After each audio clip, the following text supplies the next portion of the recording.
नमस्कार, मी श्वेता. तुम्ही पाहताय न्यूज 18 लोकमत. बुलेटिनमध्ये तुमचं स्वागत. आंतरराष्ट्रीय पातळीवरच्या घडामोडींचा आढावा घेऊया जगाच्या पाठीवर आमच्या विशेष बुलेटिनमध्ये. ब्रिटनच्या नागरिकांनी लसीचा दुसरा डोस घेण्याचं आवाहन आरोग्यमंत्री मॅट हँकॉक यांनी केलं. भारतात सापडलेल्या व्हेरियंटवर सुद्धा ही लस प्रभावी असल्याचं त्यांनी म्हटलंय. ॲस्ट्राझेनेका, फायझर या लसी या व्हेरियंटवरती प्रभावी ठरल्याचं पब्लिक हेल्थ इंग्लंडच्या अहवालातून स्पष्ट झालंय. संक्रमण वाढल्याचं लक्षात येताच सरकारनं 2 डोसेसमधलं अंतर कमी केलंय.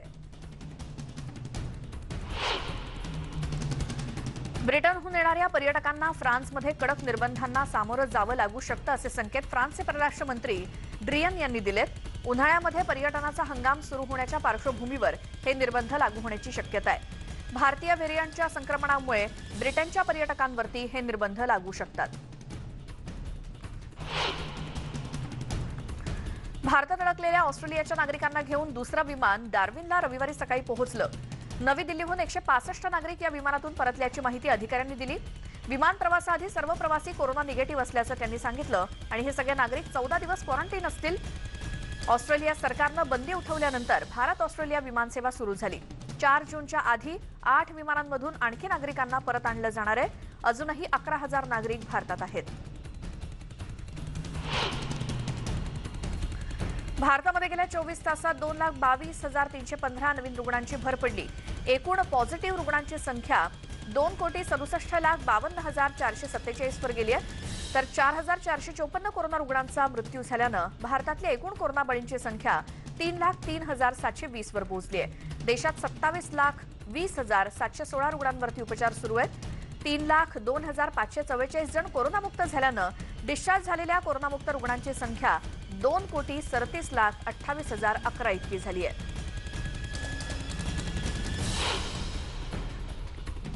देशात गेल्या 24 तासात 9,42,722 जणांनी कोरोना प्रतिबंधात्मक लस घेतली आणि आतापर्यंत 19,60,51,962 नागरिकांचं लसीकरण पूर्ण झालंय.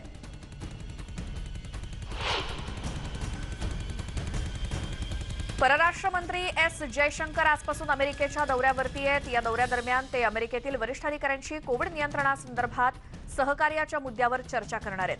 24 ते 28 मे या दरम्यान जयशंकर अमेरिकेत असतील.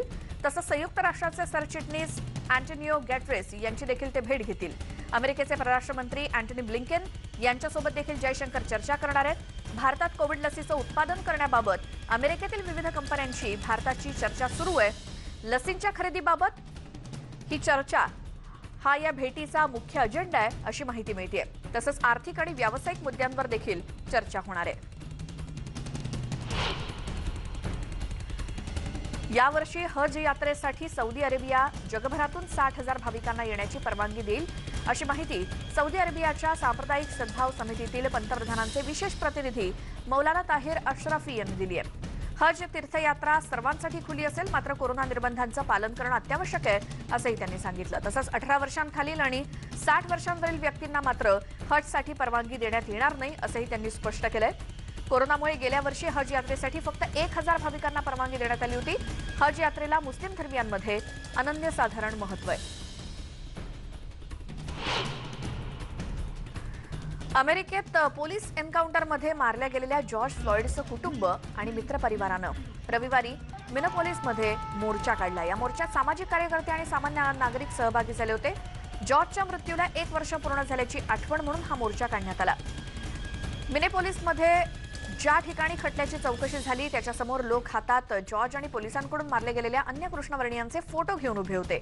नो जस्टिस नो पीस असे फलक सुद्धा त्यांच्या हातात होते. गेल्या वर्षी आमच्यासाठी अत्यंत वेदनादायी होतं आणि आता तरी आम्हाला न्याय मिळेल अशी अपेक्षा जॉर्जच्या बहिणीनं व्यक्त केली. जेरुसलेमच्या अल अक्सा मशिदीचं झालेलं नुकसान भरून काढून दुरुस्त करण्याचं आश्वासन जॉर्डनचे राजे अब्दुल्ला दुसरे यांनी दिलंय. तसंच पॅलेस्टिनींसाठी वैद्यकीय मदत आणि गाझा पट्टीतील नागरिकांसाठी कोरोनाच्या चाचण्या सुरू करणं आणि लसीकरण केंद्र सुरू करण्याचं आश्वासन त्यांनी दिलं. हमास आणि इस्रायलमधील शस्त्रसंधीबाबत अरब देशांनी घेतलेल्या पुढाकाराबद्दल त्यांनी आभार मानले. तसंच या प्रश्नाचा राजकीय तोडगा काढण्याची गरज सुद्धा व्यक्त केली. सिनेटचे अध्यक्ष आणि विविध समित्यांच्या अध्यक्षांची त्यांनी बैठक घेतली. आणि जेरुसलेममधील इस्लामिक आणि ख्रिश्चन धर्मियांच्या धार्मिक स्थळांचं संरक्षण करण्यासाठी आपण कटिबद्ध आहोत असंही त्यांनी पुन्हा एकदा सांगितलं. पाकिस्तानच्या जमात ए इस्लामिक पार्टीच्या हजारो कार्यकर्ते हे कराचीमध्ये इस्रायलच्या गाझा पट्टीतील हिंसाचाराचा निषेध करण्यासाठी एकत्र जमले होते. या कार्यकर्त्यांच्या हातामध्ये पॅलेस्टाईनला दिलेल्या पाठिंब्याबाबत फलक होते. इस्रायल आणि हमासमधील शस्त्रसंधी हे या समस्येवरचं कायमचं उत्तर नाही असं मत या पक्षाचे प्रमुख सिरजाउल हक यांनी व्यक्त केलं. इस्रायल हवं तेव्हा पॅलेस्टाईनवर आक्रमण करतं आणि शस्त्रसंधीचं उल्लंघन करतं. याचं कायमचं उत्तर हवं असेल तर इस्रायलनं आपलं सैन्य पॅलेस्टाईनच्या भागातून कायमचं मागे घेणं गरजेचं आहे असंही ते म्हणाले. आता जगभरातील मतं पॅलेस्टाईनच्या बाजूने आहेत असा विश्वास पाकिस्तानचे पंतप्रधान इम्रान खान यांनी व्यक्त केला. पाकिस्तानचे इस्रायलबरोबर कोणतेही राजनैतिक संबंध नाहीत.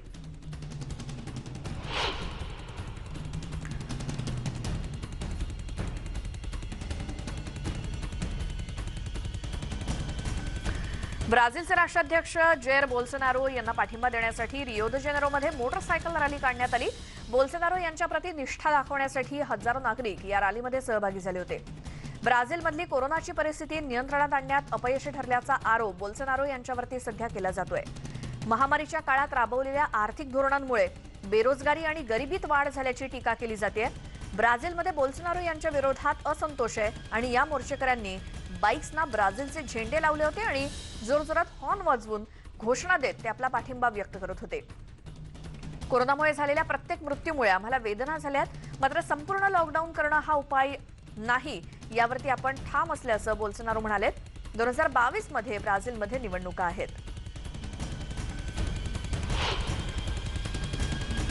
घरांची भाडी वाढवल्याचा निषेध म्हणून जर्मनीची राजधानी बर्लिनमध्ये आंदोलन करण्यात आलं. ही भाववाढ अन्यायकारक आहे असं या आंदोलनकर्त्यांचं म्हणणं होतं. घर हा सामाजिक हक्क आहे आणि त्याचं संरक्षण झालंच पाहिजे अशा घोषणा देण्यात आल्या. सरकारच्या वतीनं राबवण्यात येणाऱ्या सोशल हाऊसिंग कार्यक्रमात काहीही अर्थ नसल्याची टीका यावेळी करण्यात आली. बर्लिनच्या राज्य सरकारनं भाड्यावर लावलेला कॅप हा असंविधानिक असल्याचा निर्णय नुकताच जर्मनीच्या सर्वोच्च न्यायालयानं दिलाय. गाझामध्ये सध्या इजिप्तकडून मदतीचा ओघ सुरू झालाय. जवळपास 130 ट्रक भरून विविध प्रकारचं सामान गाझापट्टीमध्ये पाठवण्यात आलंय. शस्त्रसंधीनंतर लगेचच दुसऱ्या दिवशी ही मदत पाठवण्यात आली. या ट्रकमध्ये अन्न, वैद्यकीय साहित्य आणि अन्य साहित्य आहे. त्यामुळे या युद्धामुळे गाझापट्टीतल्या नागरिकांचं प्रचंड नुकसान झालंय. त्यामुळे आम्ही त्यांच्या मदतीसाठी आलोय असं हे सामान पोहोचवायला आलेल्या ट्रक ड्रायव्हर्सनी सांगितलं. इस्रायली हवाई हल्ल्यानंतर गाझामध्ये शेकडो इमारती जमीनदोस्त झाल्या. जिकडे तिकडे ढिगारे पडलेत. संघर्ष शांत झाल्यानंतर गाझातील पॅलेस्टाईन नागरिकांनी आता हे ढिगारे हटवायला सुरुवात केली आहे. यापूर्वी 2017ला सुद्धा असंच युद्ध झालं होतं. त्यावेळी देखील घरं उद्ध्वस्त झाली होती. गेल्या 3 वर्षापासून काही लोक सरकारी निवाऱ्यात राहत आहेत. इस्रायल आणि गाझाच्या हमासच्या राज्यकर्त्यांमध्ये 11 दिवस चाललेल्या या युद्धामध्ये सुमारे 1000 घरं नष्ट झाली आहेत आणि नुकसान देखील झालंय. इस्रायल आणि हमासमधील युद्धविराम आणि ज्यू आणि अरब यांच्यात सहवास अस्तित्वाच्या समर्थनार्थ शनिवारी संध्याकाळी इस्रायली नागरिकांनी तेल अवीवमध्ये मोर्चा काढला. गुरुवारी झालेल्या युद्धबंदीचं त्यांनी स्वागत केलं, ज्यामुळे 11 दिवस चाललेल्या युद्धाचा अंत झाला आणि या लढाईत 250हून अधिक लोक ठार झाले. त्यापैकी बहुतांश पॅलेस्टाईन नागरिक होते. तर अलीकडच्या आठवड्यात इस्रायली समुदायात अरब आणि यहुदी लोकांमध्ये वांशिक हिंसाचार देखील झालाय.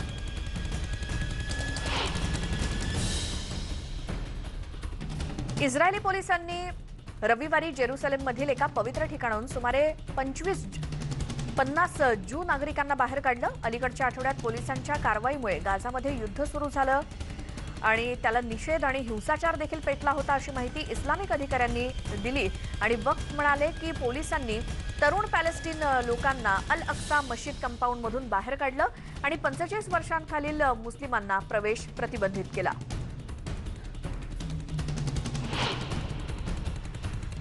रविवारी संध्याकाळी बेलारूसच्या प्रमुख विरोधी नेत्याला अटक झाली.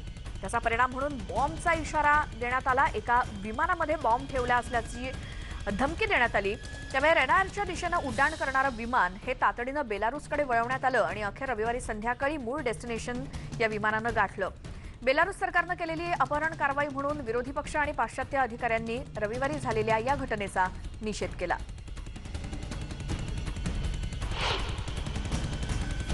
3 आठवड्यांच्या सरकारविरोधी निदर्शनांनंतर आता कोलंबियामधील 3ऱ्या क्रमांकाच्या सर्वात मोठ्या शहरामध्ये रास्ता रोको करण्यात आला। काली या ठिकाणी निषेधाच्या पहिल्याच दिवशी पोलीस आणि आंदोलनकर्त्यांमध्ये प्राणघातक चकमक झाली। एप्रिलच्या अखेरीस निषेध सुरू झाल्यापासून पोलिसांशी झालेल्या चकमकीत कालीमध्ये 30हून अधिक लोक ठार झाले। निदर्शकांचं म्हणणं आहे की कोरोना काळात सरकारवर दबाव आणणं, यात पोलिसांच्या कामामध्ये सुधारणा करणं आणि कोलंबियन्सना मूलभूत उत्पन्न प्रदान करून देणं हा यामागचा उद्देश आहे।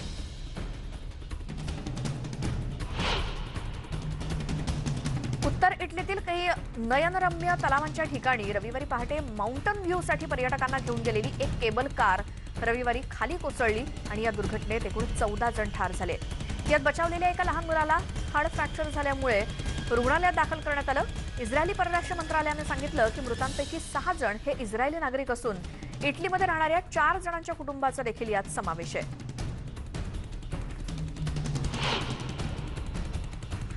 एका बेलारुशियन विरोधी पक्षाच्या व्यक्तीला मिन्स्क या ठिकाणी ताब्यात घेण्यात आल्यानंतर जेव्हा त्यांचं विमान हे बॉम्बच्या धमकीवरून खाली उतरवण्यात आलं तेव्हा स्थानिक बेलारूसमधील नागरिक रविवारी युक्रेनच्या राजधानीच्या रस्त्यावरती निदर्शनासाठी उतरले होते। कीवमधील निदर्शकांनी जुन्या पांढऱ्या लाल पांढऱ्या अशा बेलारुशियन राष्ट्रध्वजाला विरोधाचं प्रतीक म्हणून फडकावलं आणि बेलारूसचे हुकुमशहा नेते अलेक्झांडर लुकाशेंको यांच्या विरोधात घोषणा देखील देण्यात आल्या। पॅलेस्टाईनचे परराष्ट्र मंत्री रियाद अल मल्की यांनी रविवारी बगदादला भेट दिली आणि इराकी परराष्ट्र मंत्र्यांशी चर्चा केली। दोन्ही मंत्र्यांनी सामंजस्य करारावरती सही केली। शुक्रवारी पहाटे संपलेल्या इस्रायलशी 11 दिवस चाललेल्या युद्धानंतर पॅलेस्टाईनचे लोक प्रियजनांना दफन करत असताना किंवा अंत्यसंस्कार करत असताना ही भेट झाली असल्याचं अल मल्की यांनी सांगितलं।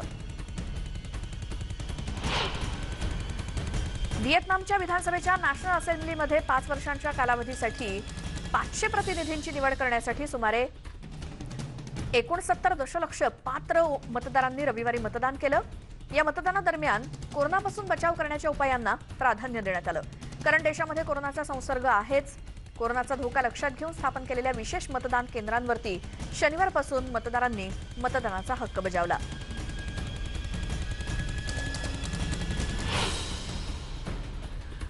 ग्रीसमध्ये शेकडो श्वानप्रेमी संसदेबाहेर एकत्र जमले होते। पाळीव श्वानांच्या नसबंदीचा आदेश देणाऱ्या प्रस्तावित नवीन कायद्याचा त्यांनी निषेध केला। हा प्रस्ताव अमान्य असल्याचं त्यांचं म्हणणं आहे। या नवीन कायद्याबद्दलची मतं जाणून घेतली जाणार आहेत। कोलंबियातले आंदोलक काँगोमध्ये झालेल्या ज्वालामुखीच्या उद्रेकामुळे नागरिकांची झालेली वाताहत या घटनांबद्दल पोप फ्रान्सिस यांनी प्रार्थना केली। दर आठवड्याला केल्या जाणाऱ्या प्रार्थनेत त्यांनी सहवेदना व्यक्त केल्या। ज्यामुळे मानवी मूल्यांची हानी होणार नाही असा विचार करण्याची आणि हिंसेपेक्षा शांततेच्या मार्गाने आंदोलन करा अशी विनंती त्यांनी केली।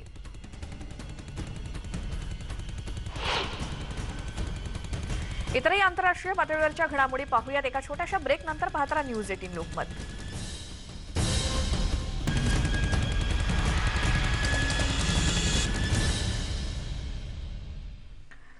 ब्रेक नंतर पुन्हा एकदा स्वागत। पाहूयात आंतरराष्ट्रीय पातळीवरच्या आणखी काही बातम्या।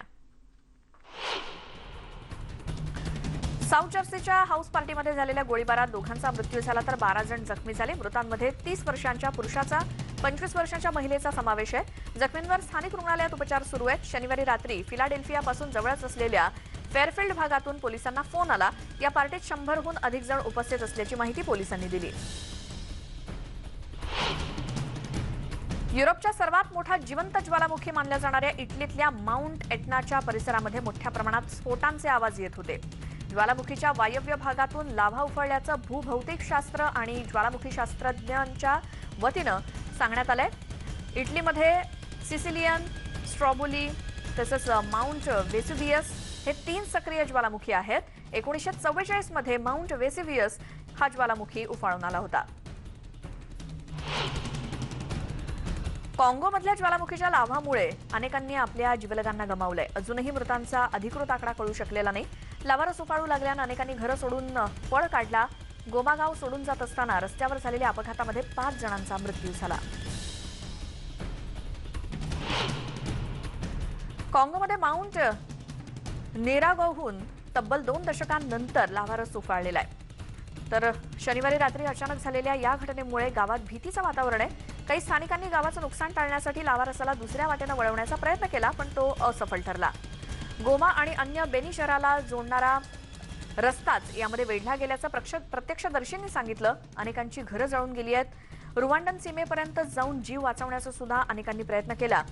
आणि इथून जवळच विरुंगा नॅशनल पार्क आहे, तिथल्या गोरिलांच्या अधिवासाला सुद्धा त्यामुळे धोका निर्माण झालाय. 2002 साली सुद्धा अशाच प्रकारे नुकसान झालं होतं. पुन्हा तशीच हानी झाल्याचा अंदाज व्यक्त होतोय. अनेक नागरिक घर सोडून निघून गेले. त्यामुळे किती जखमी झाले, जीवितहानी किती झाली याचा नेमका आकडा आता सांगता येणं शक्य नसल्याचं अधिकाऱ्यांनी म्हटलंय.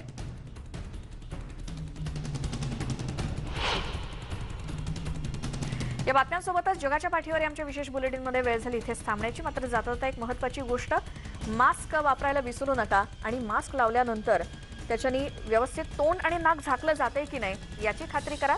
मास्क वापरा, सुरक्षित राहा आणि बातम्यांच्या प्रत्येक अपडेटसाठी पाहत राहा न्यूज 18 लोकमत.